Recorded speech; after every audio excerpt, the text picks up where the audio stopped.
A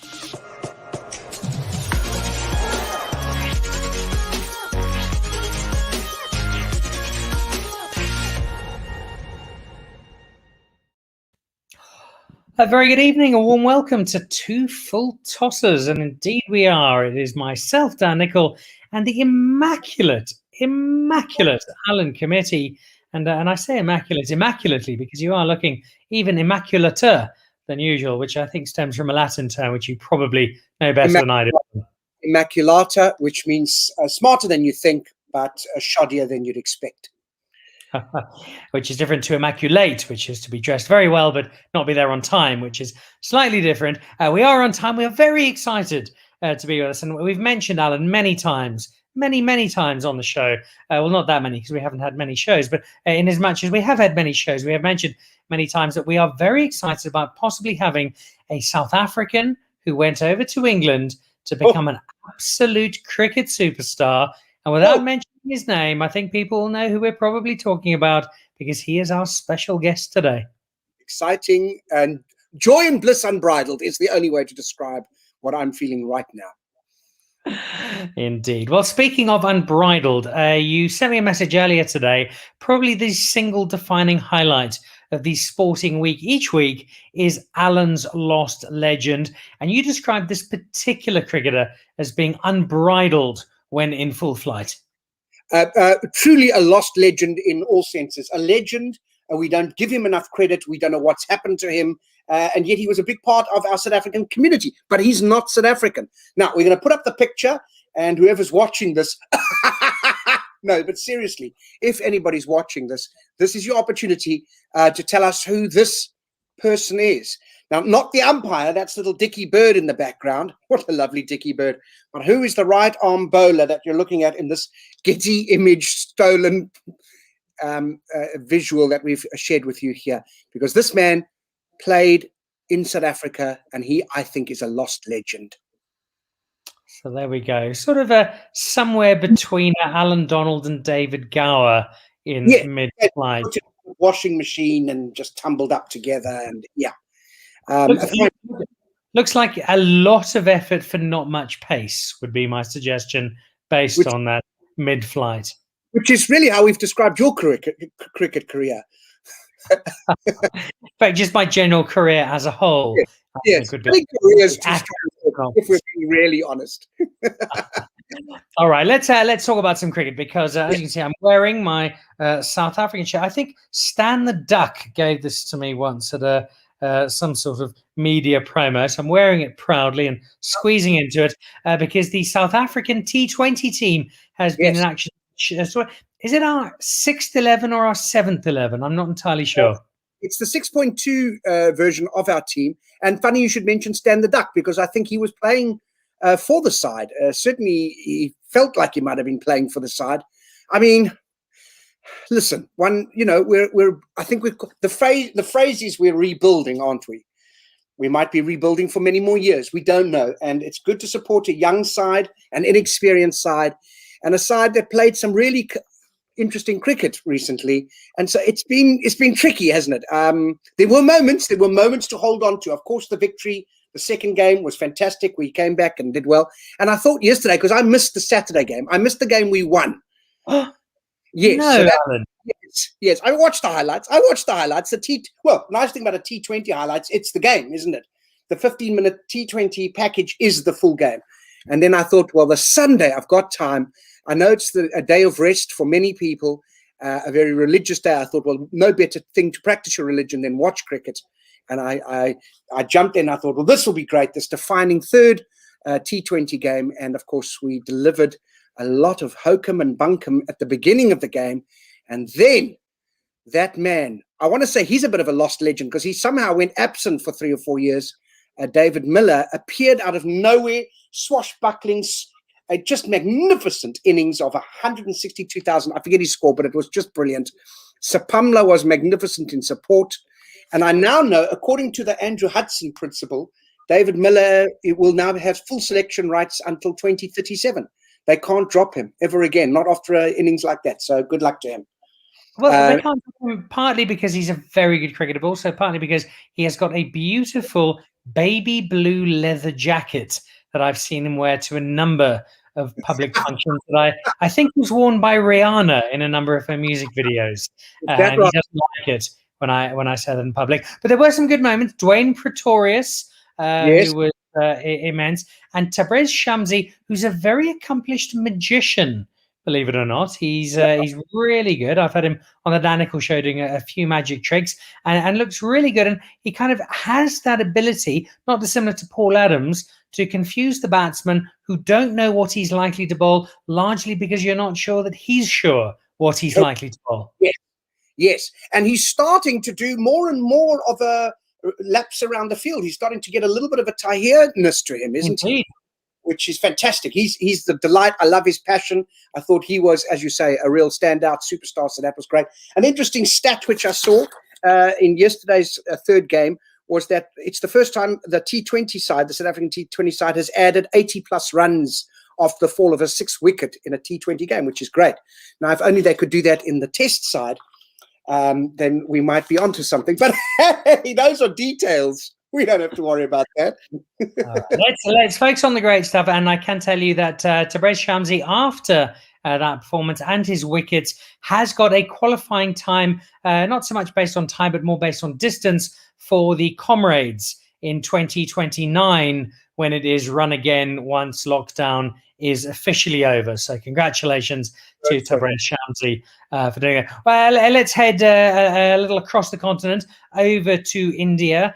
And Yes. I have a sneaking suspicion, having watched it, that the pitch for the second test match between India and England was prepared by the same guy who makes those rather lovely sandcastle sculptures on Clifton Beach. Beautiful. Absolutely marvelously done. Just the attention to detail, fantastic. At one point, I thought, this is so Sandy Bay, I was expecting to see more nudity, honestly. Do you know what I mean? Look, we had a couple of no balls, but that's not quite the detail I think we were talking about.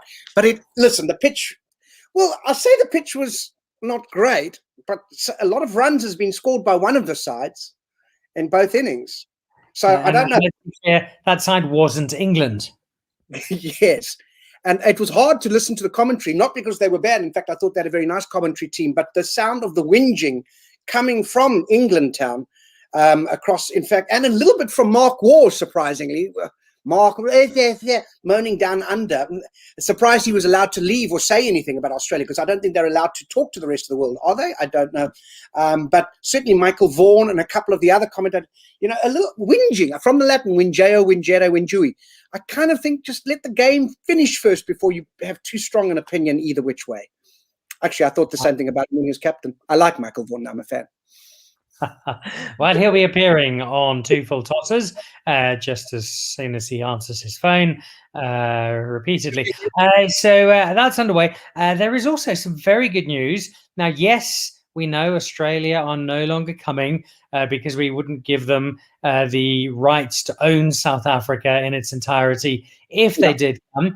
But we've got a replacement. We have Pakistan coming for tour. But then the big one, Belgium were busy. Finland, unfortunately, their players, it's the middle of winter coming up, so working on snowplows, couldn't make it. Malawi, unfortunately, fully booked with a very big series against Ghana. So we have Ireland. Oh, yay! That's brilliant. Cricket. This is cricket, eh? This is cricket. Cricket. This is going to be great. Actually, to be fair, it does give us a chance for a victory this summer. So we should take that. All right. Well, look out for that. That is a little later on. Yeah. Oh dear. All right. So there's also a T20 series kicking off. That's the local T20 series next week. Alan will give you extensive detail on a series he currently knows nothing about, but by next week he will have done his research and be prepared for it, which we're very excited. We're also very excited about our South African-born English superstar, probably the biggest name South Africa has ever exported to England. Cricket-wise, I think you know who we're talking about. We'll reveal him in just a moment. Before we do that, though, I think the big moment for any show we have together is Alan's Lost Legend.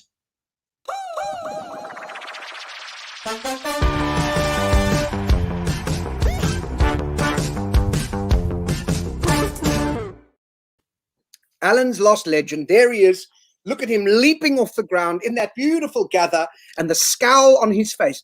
The scowl, that negative, slightly grey-looking, miserable face, will tell you he obviously played for England, but he did also play for one of the great provinces here in beautiful South Africa. He represented the Orange Free State for many, many years. Right arm, medium fast, and a left arm, reasonable lower order batsman. This is the marvelous lost legend that is Gordon Parsons.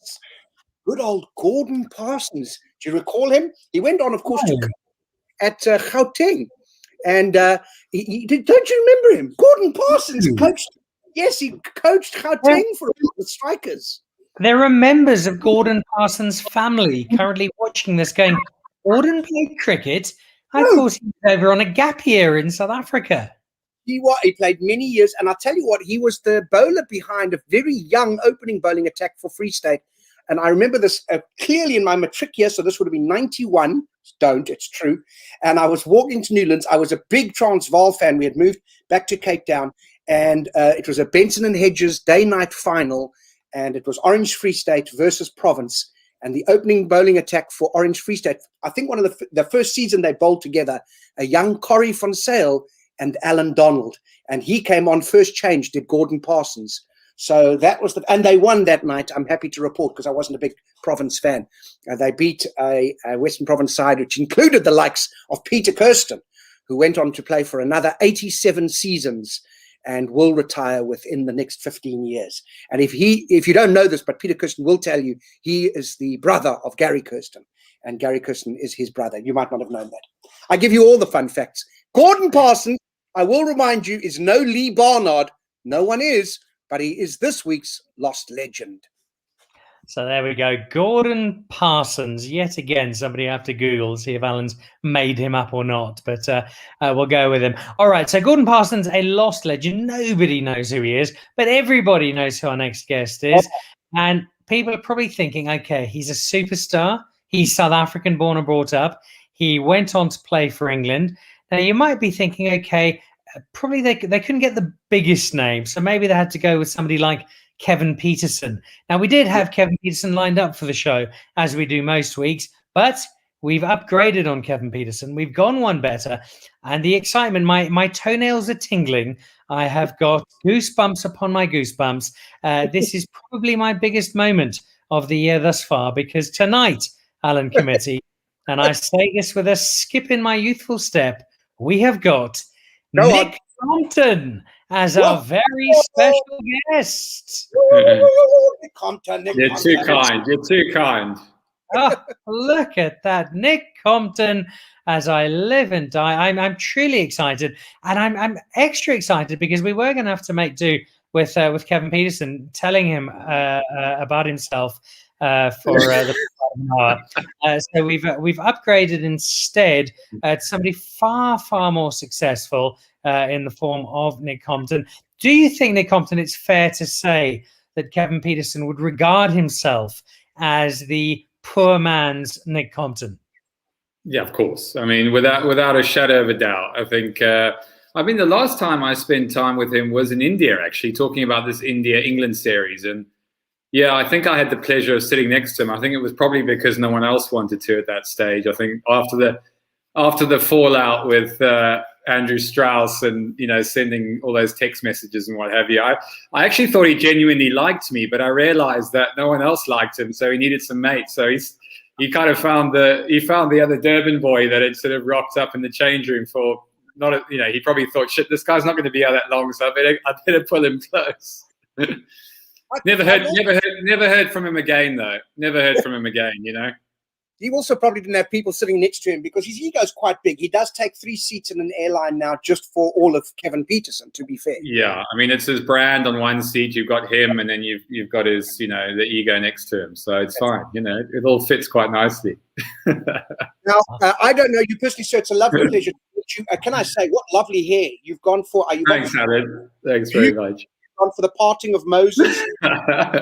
It's very, very nice. Very Buffon, in fact. The Buffon, yeah.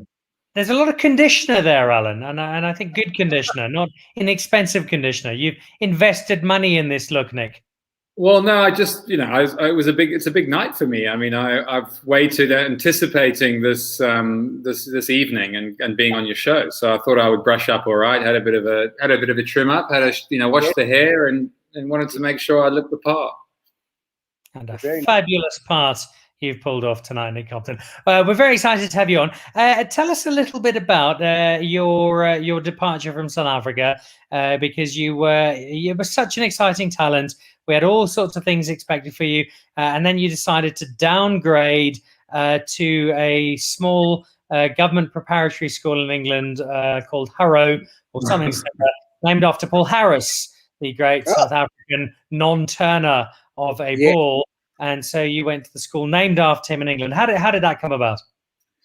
Yeah, it's a good question. I guess I grew up much like most other South African sort of youngsters, wanting and dreaming of playing professional sport, rugby, cricket, of course, being the prominent two. And I think I was no different to anyone else. I suppose I had a somewhat famous grandfather who transcended his era in many ways, played football for the Arsenal, and played some wartime internationals from a football perspective, and then also played cricket for England and played 80 tests for England. So I guess it was probably at the age of 10, 11, 12 when my interest and my keenness for cricket sort of came through, and I went to visit him in England, and I just remember him holding my hand, and I had eyeballs like soccer balls, in the sense of just being taken around Lords and, seeing the esteem of this ground. And, I was just completely blown away. So for me, it was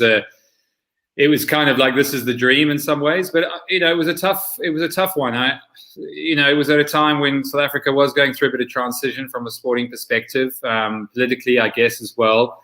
And I had an opportunity to go to school in England. And I think it was nothing more than, getting a different education, getting my A levels, etc. And but I suppose up until that stage, South Africa was, I grew up with Hashim Amla, who's had an incredible career, and he's also a fantastic man. And so him and I sort of played a lot of the junior cricket together. John Kent was at DHS at the time. Sean Adam was another good player, and there was a lot of good young players there. So I had a whole lot of role models, and I think, Hashim was one of those guys where I knew instantly he would go to the top. But I guess I had this opportunity to go to England. And I went there, and I suppose from my last year at school, I got a contract with Middlesex, and, that was sort of following in his footsteps, playing at this incredible ground called Lords. So I spent the next sort of 15 years there. So it wasn't too bad. That's extraordinary. Did Hashim have the beard? No, he didn't. He was very cleanly shaven. Shaven. The different Hashim. I'm just Googling John Kent. Is there? I'm just trying to see if I can. No, it doesn't. I haven't seen him. I thought he'd mispronounced Kent, and he was quite aggressive in his latter part of his career, wasn't he? He was quite aggressive. Was he? I don't. We'd have to look him up. John. We'll Google him. John Kent. What was it like going over to visit your grandfather, who'd played for the Arsenal at a time when Arsenal were actually still quite good? Ooh, that's a bit of a dig, isn't it? Look, I remember going to the old Highbury with him, so that was special, and it was a special ground. I mean, it was very intimate, and I think the main thing I remember is whether I was going to Highbury or Lords or anywhere, it was normally to the sort of back part of a bar or a pub that he tended to know. I recognized the fact that he knew a lot of people.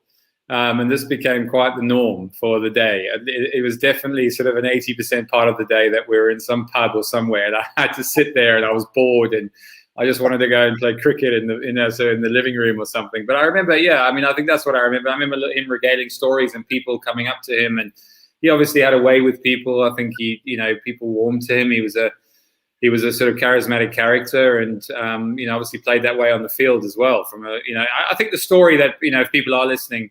The people are listening in. It was quite, you look at a career and you look at a life. And I think he was 15 when he played in the elementary schools versus the public schools at Lords. And there was a guy called Sir Pelham Warner, who was a great player back in the 1900s, early 1900s. And Dennis played and got 100 in this game. He was 15 years old. So Sir Pelham Warner came up to him after the game, and Dennis was with his dad, and said to him, Dennis, well played.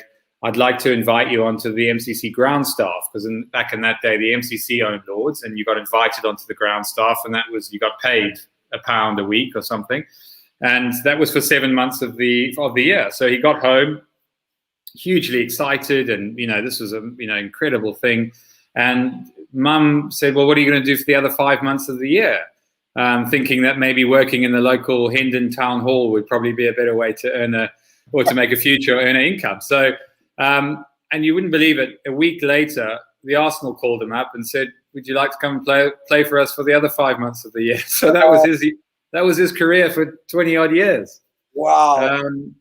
Yeah, it wouldn't happen today, would it? But it's a pretty special, it's a special story. It's a special life. And I think the fact that he could live that for as long as he did was pretty good. And what a beautiful combination of, because cricket is seen as the gentleman's game and quite elitist, or it certainly went through a phase. It was kind of the hoi polloi. And football, of course, the beautiful game, the people's game, and a kind of more working class support. And for someone to be a hero in both those sports speaks to what an incredible man he must have been. Yeah, I think so. And I think also put on the back of the fact that it was sort of post-war Britain, and, they were very much in a depression. And I think that elevated him somewhat in terms of both his style as a cricketer. He was, he obviously enjoyed playing shots and entertaining. So I think at the time it was very much needed. And, I think it obviously coincided with his personality, being able to go out there. I think back then, obviously, things weren't as professional. And I think you could express yourself a little bit more, playing on those type of wickets, etc. Whereas the game is a lot more sort of, regulated now. And I think, wickets are, we know what, we know how things are going to be. Players spend time in indoor schools, etc. Back then, it was much more about freedom of talent. And that's something that I think, he definitely had, of course. But it's nice to hear those stories. I mean, even when I was playing, I think the amount of people that would come up to me and, pull me aside and, they would say, "Geez, don't you get sick of this?" But I never got sick of it, because I think just, hearing another story or another interaction, or someone who regaled, I met your grandfather once, and, he pulled me aside, and, and that warmth sort of really came through. I think it was they were probably more disappointed that I was such a boring batsman compared to him. Going, "Why don't you bat like him a little bit more?" You know what I mean?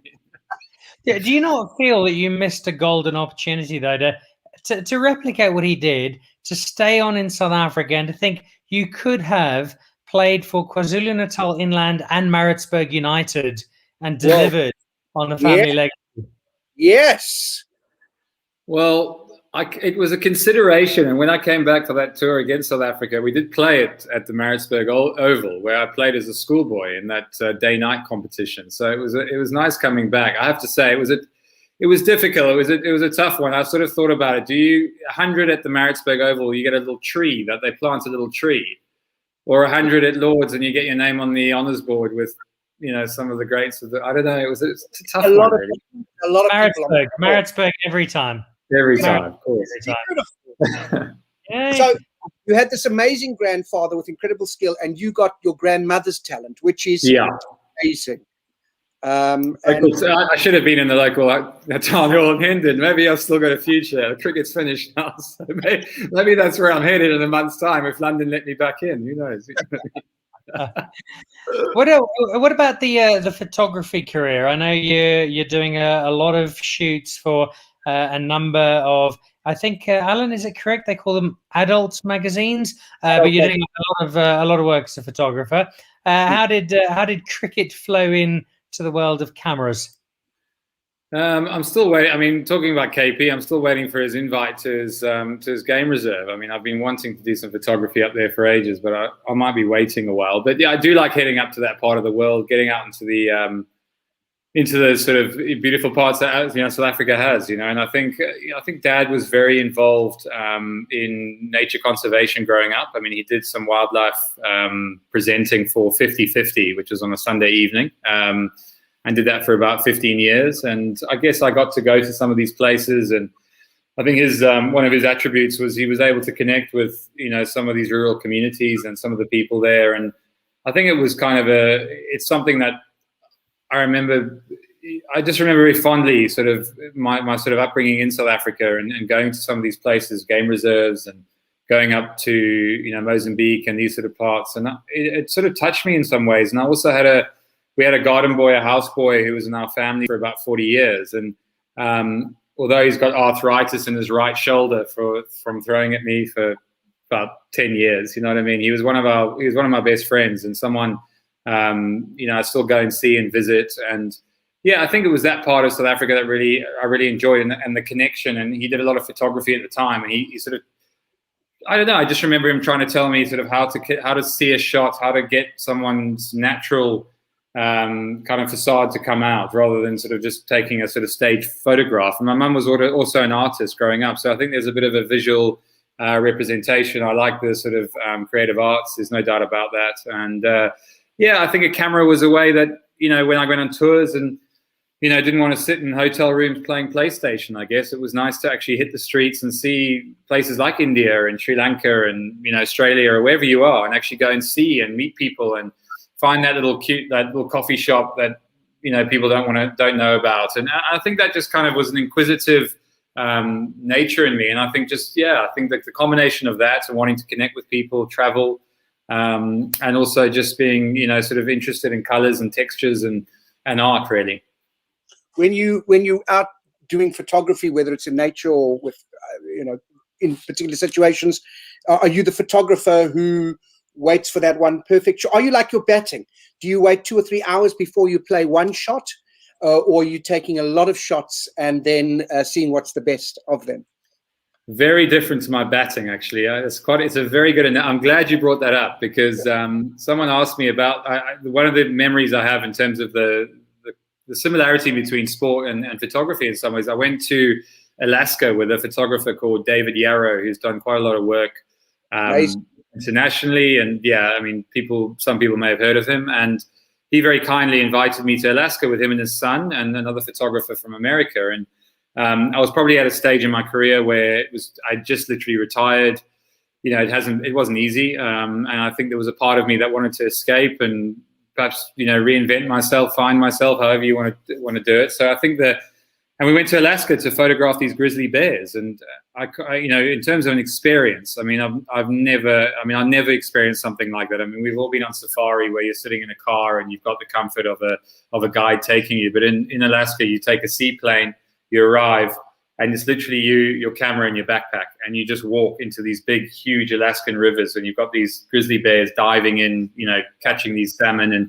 And I think for me, yeah, obviously an adrenaline rush, but, you know, in terms of the athletic side of it, I really loved it, because I was getting out there, had to, like, you know, to use your athletic ability to get through these rivers, to hike through there, and then also to find that shot. And I think it's a nice feeling when, a bit like a cricket shot, you know, when you hit that perfect cover drive or that pull shot off a length, and you know you've done something well. And I think when you get into that spot and you've got a great photo, there's something great about it. But I think I was definitely a bit more trigger happy than I was as a player. You know what I mean? I think with digital cameras now, I think you just, you know, take 100 and hope you get 2. You know what I mean?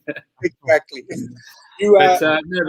But true. I mean, it's a very similar feeling in the sense that, you know, and you're very mindful. I think when you've got your camera, it takes a lot of extraneous thoughts out of your own head, you know. So I think in many ways I've used it as a way to escape to, you know, people might read books or meditate or, you know, have exercise. I think photography, when I'm in that creative zone and you're with wildlife and there's that real, you know, that feeling of being on ground zero with a wild animal, there's something special about it, and it definitely makes you feel alive. That's for sure.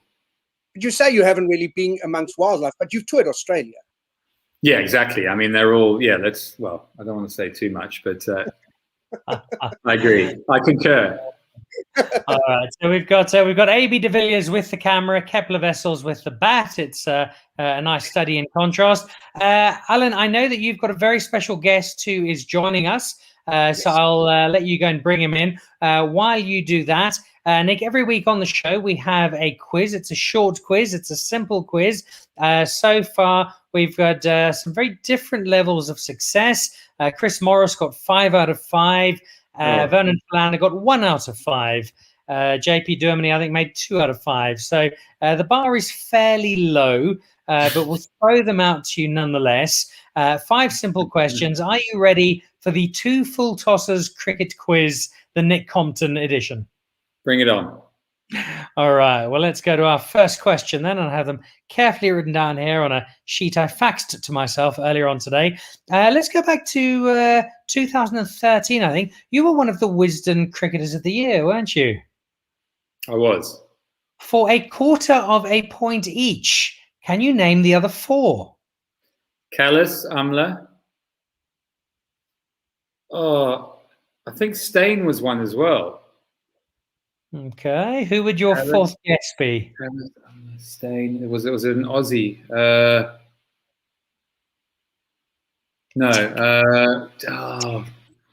Tick. Yeah, I'm going to go Callis, Amla, Stain, Jimmy Anderson. Jimmy Anderson, who of course played 7 tests with your grandfather, which I know he's extremely proud. In fact, it wasn't Jimmy Anderson. It was actually Marlon Samuels. Oh, yeah, of course. Was the last of those. Still 3 out of 0.75 out of 1. So you've almost outdone Vernon Philander with just one question. Second one here. We know your Arsenal background. Here is an Arsenal footballer. Can you tell me who this is? Of course I can. Oh no, I've had a complete blank. Oh no, it's the captain. I know what his name is. Yes, that would be the large armband saying captain. Yeah, no, obviously, but he plays at the back. Check. What's his name? Complete blank. Oh man, I can't believe this. I'm gonna have to pass. I've had a shocker. I mean, I know his name. I just can't remember. All right. In South Africa, he might be known as Aka, but he's Granit Xhaka. Checker. I said, sorry, half a point. No. All right. Let's move on to question number 3. You played with loads of cricketers during the course of your career, and not too much time spent at the crease with any of them, but here's one of them. Who would this former teammate be? That's Nick Gubbins. It is indeed Nick Gubbins, playing the Graham Smith cover drive just backward, which was a classic Smithy shot. All right, so that moves you on to 1 3/4. 2 questions to go. I'd like to know this one. Your grandfather, amazing cricketer, fabulous cricketer, loads of great records in test matches. What was his highest score in a test match? 200 and Oh, he's watching down on you, Nick. I know, it's shocking, isn't it? He's wanting you to get this right, Nick. The whole Compton family is watching, Nick. 215 or something like that. 200 5. Yeah, I'm going to go 215. 217. 278 was his highest score. His score, that's shocking. So it is. Shocking. It's appalling. I should know. I know his averages. I know his runs. I know his best season. I can't believe that. It's actually in the Lords. Was that at Lords as well? I know Jimmy Anderson played in that game. That's as much as I know. Right. All right. So you're sitting on 1 3/4. You've got one last question. And this question here involves another photograph. 2002, you played in the Under-19 Cricket World Cup. You got dismissed by this player in one of your matches. Who is this player? Jackson Bird. Jackson Bird it is. 2 3/4. That makes you the second best quiz answerer in the history of The Chaka one's going to hurt me a lot. I mean, I had that. I said, what did I say? Chaka. I said checker. I said the Australian getting your grandfather's highest score wrong. Yeah, that was bad, to be honest with you. I knew it was somewhere around there. It's shocking. Oh, dear. All right. Well, look, 2 3/4 is not the worst result. So good effort. But before we wrap up, I did mention a little earlier that Alan Committie had found somebody who wanted to meet you. And this is somebody really, really exciting and very high profile. So much as you are enormously high profile from a playing perspective, so this gentleman from an administrative perspective is proper rock star stuff. Is the life vice president of the North Griqualand Umpires and Scorers Association. It gives me great pleasure, Nick, to introduce to you this evening Meneer Dominee Johan van der Walt. Baie dankie. Baie is 'n groot eer, 'n great honor to be here and talk. Don't laugh for me, Popol. I haven't laughed at you. I've got to sit here and look more silly face, but I've kept a straight face. No, but you're just judgmental, you bloody pommy bastard. Anyway, yes, my name is Johan van der Walt, and I'm talking tonight with the wonderfully famous Nick Compton. Compton. It's beautiful. Compton. Is that how you pronunciate it? I think. So you left, I'll say, that's lekker. That's the respect I'm looking for. You left South Africa. Is it because you have now, because you spoke too much Afrikaans, or your Afrikaans weren't good enough and they sent you oorsee? Is that what happened? Yeah, I think it was more the Zulu. I mean, I spoke Zulu and I don't think they enjoyed that. That's right. So you were trilingual. Very, very good. And then you get to Angoland, and now they would have put you in a side, but then, of course, they would have probably kicked you out because your Afrikaans wasn't good enough for the English side. True, that's probably true. what happened. It was. They were talking Afrikaans in the changing room. It was very. I couldn't understand it. I was asking them to speak Zulu, but Monty Panesar didn't understand what I meant. So. He's wonderful. That Monty is beautiful, man. He's one of my favorite films. The full Monty. He speaks 10 different languages, and he doesn't even understand his own languages. So it's all good. He's a lovely guy. Nice big smile. You know, because teeth is important. I myself have been very lucky in that my teeth are so big. I don't use dental floss. I use a skipping rope. But yeah, you can laugh, but it's true. Now, I'm looking for your hair, and like me, you've also gone for a beautiful look. This is my Kruiwagen comb over. Named after Rian Kruiwagen, another great legend of our times. And you have gone for a kind of Tintin. Ken jy vir Tintin? You look like Tintin's younger lesbian brother, Keifie. From Keifie. Because your Keif goes quite, it's wild, eh? It's wild. You like it, eh? You like it, don't you? Beautiful. Right. Okay, we want to get to the thing. I've got some quick fire questions here. You just give me the straight answer. No tanking, which is very clear and easy for you. You don't have to think. And then you just give me the answer and explanations. Okay, here we go. Are you ready? Mooi. Okay. The Northern Line or the Hammer, Smith and City Line? I'm going to go for the Northern Line. Mooi. Dickie Bird or David Shepherd? Dickie Bird.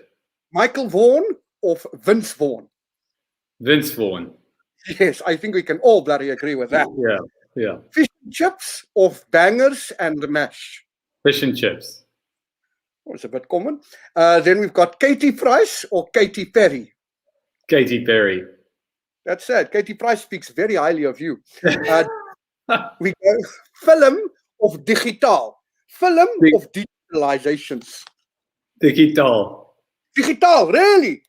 Oh, old school. That you've got to go to old school. The film is important. For you, the forward defense on the front foot or the back foot defense?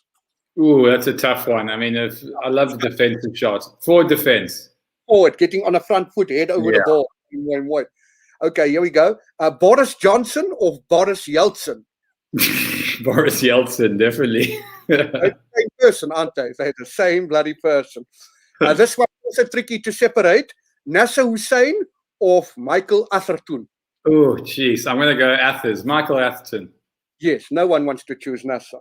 Mooi. And then finally, and I think this one will really hurt at the heart, but you made choices. You made choices. Do you choose now the Springboks or the side that came second? Do you know what? I'm going to go with the Springboks. Yeah. Springboks. 13 years old. I watched the 95 World Cup. Can't take that away from anyone. No, that's quite right. Life-changing. Even with that Keifie, it's not taken away your 2020 vision. Beautiful. There's a great eer so happy to talk with you, Nick Compton. Thanks, meneer. All right, thank you, meneer. Okay, I don't have time. Thank you. Meneer Johan van der Walt. There we go. That's a career highlight for you, Nick. That was brilliant. to chalk up. Look, I know you're in Cape Town at the moment. Give us a quick look at where you are now, what's on the horizon, what we can expect to see from Nick Compton over the next little while. Well, actually, Dan, I'm off to India at the end of next week, and I'm reuniting with the great Kevin Pietersen. He's captaining the England team. We're playing in a World Series. It's called the Road Safety World Series. So I think Jonty Rhodes is captaining the South Africans, and there's some past players there. This Jonathan Trott is I think he's in the England team. I'm not sure which side he's been picked for, but and I'm going to be playing for the England side. So flying from here next week, and it should be great fun. I mean, I haven't seen a lot of these guys for a while, and even playing against guys from other countries. So it's almost a World Cup of sorts, T20, and it goes on, and it's in a place called Raipur in India. So I'm going to get a few stomach pills and make sure I sort of dose up properly. And I think COVID's probably the last of my problems when you go to India. I mean, there's a few other problems to worry about before that. But yeah, so I'm off there. Hopefully get through to the semi-finals or finals, and then probably mosey on back to the UK. I think hopefully they'll let me back in without having to sit in a hotel. But that'll be I'm not sure what's going to happen there. And try and get back here again. I've been spending a lot more time here. It's my family are in a place called Neisner, and it's just been great. I think lockdowns has afforded many people to probably spend some time with family, and it's something I haven't done for a long time. And it kind of reminded me what an incredible country this is. I certainly have missed it. I think the lifestyle and the people, and I say Cape Town. I mean, are there any better places than Cape Town in January, February, March? Probably not. So I'm very spoiled, very lucky to be here, and just trying to get fit and healthy. I've got a few work things that I'm doing during the week, trying to spend more time, doing the sort of media stuff as well, which I enjoy. So I don't know, Dan, maybe if I've done a good job, I know I didn't do very well in the quiz, but maybe we'll get me back on and we can do some more stuff. It'd be great. Would be a great honour. The Dan Nicholl Show is looking forward to having you on when you get back from the Kevin Pietersen Global Invitational. And Alan, I think we can say fairly that Nick has definitely been amongst our top 10 guests ever on Two Full Tossers. Unbelievable, and to know that he's going off to play in a T20 with that attacking style of his, we can only imagine the highest. Can you imagine me and Jonathan Trott opening the battings for England? I tell you what, we'll get about 60 of 20 overs, but I'm not sure it'll be any use at all. Well, if you play a South African team that's taking on Boeta Dippennaar and Kepler Vessels, you might be all right. So there's got a chance. Gripping stuff. Nick, thank you so much for dropping in to join us. I really appreciate it. I know it's a massive highlight for you, and we're very, very grateful to be able to make your media dream come true. Safe travels over to India. Good luck with the photography career. It's clearly a great gift and a great passion. And thanks for the cricket memories. We would have preferred them in a green and gold as opposed to off cream and very dark pink. But we'll still take some solace and comfort from knowing another South African helped to shore up a small developing third world nation. Thanks, Dan. Thanks, Alan. Very nice to meet you. And I've loved it. I've loved being on the show, and great to be back here. Right. Cheers. Cheers, guys. There we go. That's another week of Two Full Tossers with myself and the Plumstead heartthrob, Alan Committie. And we say goodbye next week. We can't confirm, Alan, but there's a chance we might be able to squeeze in Kevin Pietersen if the rest of our scheduled guests aren't able to make it. Right. We live and die by the schedule. He just has to understand that. Luckily, he's not particularly busy, so it doesn't really matter. All right. Good luck to all of our South African cricketers playing in the T20 League. We'll look at that next week. And we'll also give you a final roundup on England on the beach. Not the Leonardo DiCaprio movie, but in fact the pitch for the second test between England and India. I'm Dan Nicholl, the enormously good-looking gentleman with square jaw and incredible knowledge of the game of cricket is Alan Committie. And we'll be back with you next week on Two Full Tossers. Thank you for joining us. Good night. Good night.